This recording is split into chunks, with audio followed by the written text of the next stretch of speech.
Let's go. You're listening to Making Data Simple, where we make the world of data effortless, relevant, and yes, even fun. Let me ask you this question. I was recently listening to Jensen Huang's keynote in GCP, and one thing he said that, just reiterated our belief, that's why I'm still here at IBM, in small models, and that is he was talking about the agents surge that is coming, meaning agents upon agents upon agents upon agents, which essentially means tokens upon tokens upon tokens upon tokens, which means that the inferencing is going to get more complex, which in my mind, what I was thinking is all the more reason for purpose-built models to keep the inferencing costs low so you can make this affordable. Is that how you think of it too, or what? Absolutely right. In fact, we just had yesterday a technology team meeting on this topic of inference scaling and reasoning with small language models. In fact, if anything, agents highlight the cost inefficiencies of large language models. Because what happens is that previously you were using it as a feed forward system. You prompt it, you take the output, you don't like it, you change it. That loop is slow. Humans are kind of slow in changing things. Machines, like, there's nothing stopping them. They can work 24 hours a day. They don't need sleep, actually. So that is a freewheeling automated loop. Now, freewheeling automated loop can go to, they have no constraint on the cost. Like, it can just keep on banging the APIs and until it gets the right answer. And therein lies the value of small language models. That if I am in a narrow domain, I need an agent not for doing poetry and for doing math and for doing everything, actually. I need an agent for somebody to address my IT tickets. Okay, it's a narrow agent in a certain domain, actually, certain class of tickets. I need a smaller language model that I can customize with my domain, infuse reasoning as part of it, and then deploy it within an agent to think, act, observe. Think, act, observe to accomplish a particular task. In fact, we have rolled out a methodology before, very successfully so, in IBM and Red Hat, called InstructLab. InstructLab helps you take a small language model, 8 billion parameters, customize it with your data seamlessly, and get a better quality at a 95% cheaper cost than a frontier language model, which happens to be GPT-4 in the cases that we were looking at. So you get better quality at 1/20th the cost. Now, take that and multiply that with the scaled out use case of agents, where the number of inference calls to the model, since it's in a freewheeling loop, explode. Now, that 95% cost, if it was, you save 5 cents before, you could be saving $5 every call. And if you're making million calls, then you are making, saving $5 million. Previously, you were saving, in absolute numbers, it was small. Now, with agents and with this automated scaled out capability of this loop, your savings will literally multiply, actually. And that is why it is so important it's even more important here to have small language models that are much more efficient, because of course you need to get quality, and that quality you will get by customization and reasoning infused in those models, with reinforcement learning, with inference scaling that I talked about, and then deploy them in agents and sit back and observe the value of small language models accrue. So given everything you've just said, and DeepSeek obviously woke everybody up, do you envision that we're going to see a surge of small models? And by the way, let me add to that. Even if there is a surge, going back to IBM's strategy of hybrid and AI, the hybrid part comes back and becomes, in my mind, I don't want to give you the answer here, but incredibly important, because even if many come to the same conclusion we've already been at, that we got to go small models, they are likely going to be trapped in their own ecosystem. What are your thoughts there? So I would say No, again, we are betting, our bet 2.5 years back, actually, 3 years Hmm. back, was on small models that are open, not just small models, but That's small a good point. models, powerful models that are open. Now, as it turns out, the world has come around to it, and the open model ecosystem is evolving incredibly fast, to the extent that the company, which was the prime example of being closed and called OpenAI, is now forced to literally open their model, no, at least one version of their model as well. Sam Altman is on record saying, they are going to release an open model very soon, and they're talking to the developers already, and that should happen within weeks or so, over summer, definitely. To me, again, it is about offering people sort of a choice, actually, of, yes, we have our own models, of course we have our own models that we indemnify, because we are one of the only few companies in the world that are very transparent about the data that went into these models. Most companies kind of skirt that question. Trust us, it's all Yeah, okay. it's amazing. Like, Yeah. we are the only one of the very few company. Plus, we offer our models with Apache 2, which you can use them in any way you like, including commercial. Every company, including Llama licenses, are what I'll call boutique licenses. If you have more than 700 million users, you can do that. It's kind of all kind of things associated with it. So of course, we, as I said, we offer our own models, but also we embrace other open models as well. Actually, we embrace Llama ecosystem. We embrace, like Mistral ecosystem and many other models as well. And therein comes the point on hybrid. So we are a massive fan of, and this is our strategy actually, hybrid, open, small and medium sized models actually. And we believe with the customization methodologies that we have rolled out and with the infusion of reasoning in them, that is the way to go for achieving quality agents at the right cost point for the enterprises. So I think you may have hit on this question I'm about to ask you anyway, but I want to make sure I just revisit it specifically, and that is, like, IBM has Granite, there's Llama, there's DeepSeek, Anthropic. We could go on down the line, OpenAI. Why would anybody want to use Granite model? I mean, what should be the decision point in their head around Granite Say model? following, and I'll be very transparent and honest about it as well, actually, because I like, my nature is not to.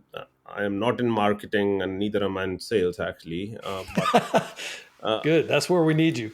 yeah, I would really say, if you want a generic model, which is kind of jack of all trades, if I may say, I don't think I will choose just Granite for jack of all trades.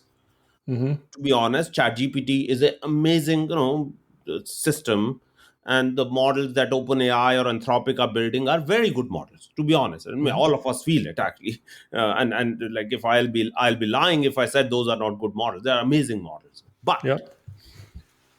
as an enterprise, what's your job? You want to get a job done, right? That job is not writing poetry, that job is not doing painting, that job is not generating cool images, and so on, which are like mind-blowing. Your job is to, as I said, the example I gave, your job is to understand COBOL. As an example, I'll give a very concrete example to you. Your job is to understand COBOL. Okay, do you need a model which is 1.6 trillion parameters? Not really. No, your job is also not just produce quality, but quality at what cost? Your company doesn't give you infinite budget, actually. It gives you certain dollars. So go do Yeah. this job in these many dollars. If that is the case, and you don't have $65 billion to burn that many of these companies do, then I would say Granite is one of the few models, if not the only one, that gives you that quality at the cost with the trust. Now I'll bring trust into it, because we are one of the few companies that stand behind that data. We have disclosed the data, and we also stand behind the, in terms of legal terms, indemnification of those outputs as well, actually. So if you want the quality for a particular task in a domain where you are the subject matter expert, you have the differentiated data at the right cost point that your enterprise can afford, with the trust that you want, with a partner that has been around and understand the enterprises. That's us. And that's the differentiation of That's Granite. good. That's good. Look, one question on that. On the indemnification, everybody says they indemnify. Is there a difference between indemnification with another? I think indemnification is more like an insurance policy. Yeah. I would say, I think the difference is in how forthcoming are people. Like they may indemnify. It's like, again, as I said, it's an insurance policy. Whose policy will you trust? Will you trust a person who is much more forthcoming to you, or would you get a policy from a entity who's not forthcoming in terms of what did they do? Yep. Because different, it carries different risks as well. Actually, we are very forthcoming in terms of the data that we are saying we used in our model. In fact, I would say this following way: we actually filter out most of our data because we Yeah. are very, very careful about which licenses we will take for the software, which websites we will access in terms of the generic data that we will absorb, and so on, versus potentially many other players who haven't even disclosed. Like if you ask their CTO, they'll say, "What data you had?" "Well, I'm not very sure. It keeps on changing." You will get these wishy-washy answers, actually, always. And if you ask us, "What data will you take?" we'll point you to a data sheet and say, "Go there." You will see all data sources there, actually. I got it there. What are the most significant challenges and opportunities associated with developing AI systems now, particularly agentic AI? What are you running up against, and how are you solving it? Since, as we begun the podcast, you're a problem solver. The things that you will bump up against, I would really say, will be, the first thing will be figuring out the right use case first. Like I'm a huge fan of crawl, walk, run. Don't run actually right away because you're going to fall. We are at the beginning of that stage in terms of adoption of these sort of agentic technologies. And in terms of problems that we are encountering, there's so much of hype in this area right now. Like there is no conference that you go to where agents are in the nirvana, actually. This is where I'll bring, like, just tamper down the hype just a little bit, actually, and say, show me the value. Like, hey, here is a use case. Take that as potentially a smaller one and prove out the value. And one thing I'm sort of the problem I'm seeing people run into is expectations are the sort of expectation mismatch, if I may say, where the technology is to where the expectation are. We've seen this before, right? I mean, it's like And deja vu all over again. Yeah. this is, again, we get like this AI. I think AI area is in particular very prone to this behavior, I would say. And just narrow that down a little bit. Let's bring the expectations down, or and I'm not saying we will not get there. Of course we will get there, but again, crawl, walk, run. That's the first one. And the second one I would really say will be, let's get our entire ecosystem ready for agentic era, which is start encapsulating tools to be ready for these protocols which are needed to be, for them to be integrated in these ecosystems. So there is work to be done before you have these nirvana of agents, because they need to be ready to be integrated in that ecosystem as well. So that's another one I'm saying. Like everybody is expecting an agent just to pop out of nowhere and say, well, you need to do some of the base work to get this ready, actually, as well. So that's another problem we are solving, which is not just on these protocols, but what is needed in these protocols to be ready for enterprise behavior as well. So that's sort of another problem that we are working towards. Awesome. I mean, it's something that IBM, you're kind of naming what we're doing here within the enterprise to solve some of our own issues with our own technology, like enterprise performance management, where we're using agents, HR, transforming HR, IT automation. I could go on. As I'm sitting here chatting with you, I mean, this is taking a step back, not a political question at all. I mean, there's a lot of things going on right now. And when we're recording today, the markets are all over the place. Politicians are talking about a lot. I mean, I would think they'd be talking more about AI today than anything else. And I haven't heard it in the news in a while. I mean, I definitely think AI is, like, if you look at whether it is administration in the US or whether it is administration in other countries, including China, I definitely know in India as well, and France and Europe and other places, like it'll be hard to go to a world forum where, like, if I just went back sort of our current administration and like go to World Economic Forum, the entire topic of World Economic Yeah. Forum was on artificial intelligence. Like, you could not go to a discussion where AI was not discussed. Now, in the more recent weeks, I would say, other more Yeah. important Pressing topics have issues, emerged. I will not get into the politics, what is Yeah, right, yeah. what Don't is do not. that. Not here. It's all good. Hey, so we're talking about a lot of agentic AI feedback loops, etc. What about AI chipsets, accelerators? Is NVIDIA in trouble? I say following way, actually, that, and this is again my transparent, actually, observation. This is more of an observation than, this is not an official IBM opinion, more of my observation as a technical person.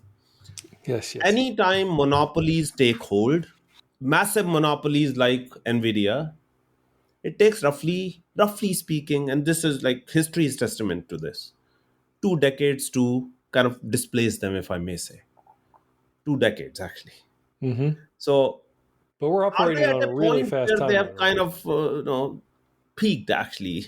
I do think we are getting to technologies that may disaggregate, or that may sort of, I would say, reduce the dependence on a particular hardware, because we are developing stack above the chipset, like PyTorch, like VLLM, like others, that make the exact hardware, what chip that goes into it, less, I would say, dependent on the exact chip. Having said that, given the footprint of NVIDIA that goes everywhere at this point, and we know that anytime anybody gets a horizontal platform, in this case, hardware and software platform, like NVIDIA does, it takes a while for you to have the incentive for it to be replaced. I mean, as a client, you're not worried about, of course, you want an option. Of course, you do. And potentially AMD will offer that option, or other startups will do. And we are doing work in that area as well. But just as a techie, my observation is, whether you look at Intel or whether you look at other companies, once they get into these dominant 90-95% positions, Yeah, yeah. it takes a while to kind of shake that gorilla, actually, because clients, what are clients looking for? They're Yeah. looking for, do I have the incentive to change it right now? Like, I want to do my business, right? That's what I want to do, actually. And I know they're making money, really hand over fist, but, and I want an option, but it's like, it's not the highest priority. Your priority as a client, as a financial company or someone else who's really an enterprise, to see them displaced, actually. No, it's competitors, of course, priority to see them being displaced, but from an end client value point of view. And that's why that cycle is slower, actually. Hey, look, I want to be respectful of your time because I want to keep inviting you back and I want you to keep accepting. So I got to keep it on time. We talked about AI, all AI, agentic AI. Didn't get into quantum, some other things that I could spend a couple more hours with you, man. But anything else you say since the last time we talked that has been transformative, that's just operating at the speed of light, anything in technology you say, look, next time we should get into X, Y, or Z because we talked one thing today, but there's a lot of other things that are pushing the envelope. I would say, I think I'll close this out with something which is, it's a little bit out there, somewhat profound. What Oh, happens yes, I love after this. agentic AI? Like, you may ask, like, agentic AI is here. We talked a lot about it. It'll Yep. happen. But I really believe AI is at a pivotal moment, because as it reaches basically this pinnacle of measurable intelligence defined by knowledge, I believe it's ready to tackle the next frontier of what is known as general intelligence. Now, while human intelligence really encompasses, I would say, three dimensions, and I've said this in many podcasts before. What is human intelligence? Now, we tend to think it's like the IQ. Like, IQ is only one part of human intelligence, by the way. Human intelligence encompasses what I'll call three Qs: IQ, which is intelligence quotient, EQ, which is emotional quotient, and RQ, which is relationship quotient. And so far, AI has primarily only mastered IQ. Mm-hmm. Now, we have seen remarkable milestones over years, like AI beating grand champions at chess, Jeopardy, really acing college level math exams. it now matches or really exceeds human performance on many knowledge based tasks.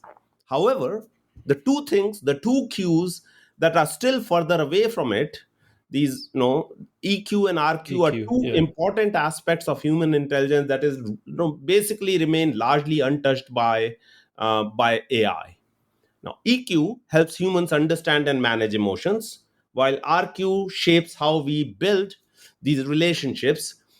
In my mind, if you really ask me where is this thing going, there are next 20 years of AI development, because I don't think we'll have AI really helping us in society in true really fashion until it is able to also recognize, generate sort of these and understand these human emotions beyond just sentiment analysis, actually.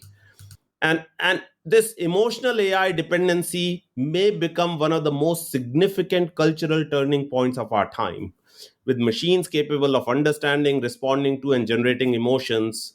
And I believe it can reshape how society and businesses function. And just like we trust AI and information analysis today, like in, regular day-to-day enterprises, I believe as we move over this, we'll soon depend on its support for really emotional intelligence, with this really symbiosis of humans and machines and technology that will help us navigate emotional landscapes as well as it does knowledge landscapes today, while still really, preserving, I would say, the depth of this human connection. That's where I believe things are heading, because if we want to be really sort of the symbiosis of human and machines working collaboratively together, with humans still obviously in the loop and in charge, they need to become much more intelligent beyond just I solved a knowledge task. We know most intelligent people in the world who are highly successful are they are much more than IQ, actually, way more than IQ. How far are we? What's your prediction on AGI right now? How far off are we? Again, as I said, to the IQ component, we are fairly close, I would say, to the IQ component. In terms All of the right, so let's go there. So within the next year, 6 months. really from a creativity point of view, like creating new knowledge, no, we are further away. Actually, I would say like 3 years or so. Okay. Okay. From Okay. creating new knowledge, now understanding knowledge, and I consider intelligence the pinnacle of intelligence as really creation of new knowledge. That is different, actually. But in terms of matching general intelligence, like, average person, we are already there, to be honest. It can solve, really. I'll give you a quick example, Al. There's actually a professor at Carnegie Mellon University, CMU, called Poshan Low. Yeah. He's also coach of US Math Olympiad team, which competes, really, and has been doing amazingly well. So he offers a math course, one of the hardest math courses at CMU, and he's on, like, you should see his tweet. Actually, he tweeted like a couple of weeks back saying, "Wow, this is a pivotal moment because I gave my exam, which is the final exam, to a to AI, and it scored 100%." And interestingly, he said in every year, there are only 3 to 5 students in the entire batch of 1,000 that are able to get 100%. And he said, and by the way, my tests are open book, open notes, whatever you want, actually. So it's not like I'm testing them on their memory, not at all, actually. And interestingly, that points us to we are getting to a point from a knowledge point of view where AI can solve with existing knowledge things. But so IQ is getting fairly close, leave aside the creation of new knowledge, where I think, as I said, general intelligence in my mind is 3 Qs: IQ, Yeah. EQ, Okay. and RQ. We are very far away from EQ Yeah. and Okay. RQ. Yeah. That's what I figured. Let me ask you one more thing. You don't have to answer it if you don't have, because you kind of said a few things. My favorite question is, what does Ruchir think about AI that nobody else agrees with you on? Is there anything out there you look at and say, well, I believe this, but yeah, 99% of people, they don't think it. I just think differently. I'm an outlier. Where are you an outlier? I would certainly say this point on most people will say small and big models, will rule the world, or these large language models from Yeah. Anthropic Yeah. and OpenAI and others. Yeah. And I would say when the dust finally settles, it'll be the small models, because I'll give you the most concrete example. You know how much does an average brain, the power consumption of an average brain? 20 watts. 20 20 watts. watts. A single GPU consumes 1200 watts. And I would argue a single GPU is brain dead, actually. Like, you need thousands of them to do something useful. A brain can walk, talk, like just imagine the amount of things that your brain does. It lives in 1200 centimeter cube, consumes 20 watts, and lives on sandwiches. Pretty efficient. And that's why I believe real AI will not just be powerful, but it'll be efficient. Yeah. And that's why, when I say, you are an electrical engineer again, so I'll bring this in, actually. Computations are all about energy efficiency. All about energy efficiency. Given the energy of sun, everything is possible in this world. Like, given the energy of universe, everything is possible, actually. But when we say a particular device, a model is really good, it's all about computational efficiency. And that's why I believe these small, efficient, leave aside small, actually, these efficient models will be the one that will rule the day in the end. Because if human evolution is any testament, and if our entire, I would say, the biology is any testament, nature is all about efficiency. Nature optimizes efficiency, energy efficiency, and our technology will and should not be any different. And I think these big models, maybe we will distill smaller ones out of them, but it will be the smaller models, and I would not even say smaller, it will be efficient models which will rule at the end of the day when the dust settles. Man, I love your energy. I love it. We need to keep doing these. And look, you got to keep coming back sooner rather than later, because the technology is going so freaking fast. We didn't even get to quantum and some other things I'd like to pick your brain on. Thank you, Ruchir, for being here. I greatly appreciate it. Hey, guys, thank you. As always, I appreciate you listening. Hit us on almartintalksdata@gmail.com. Until next time, I'll see you on the podcast. See you guys. Bye-bye.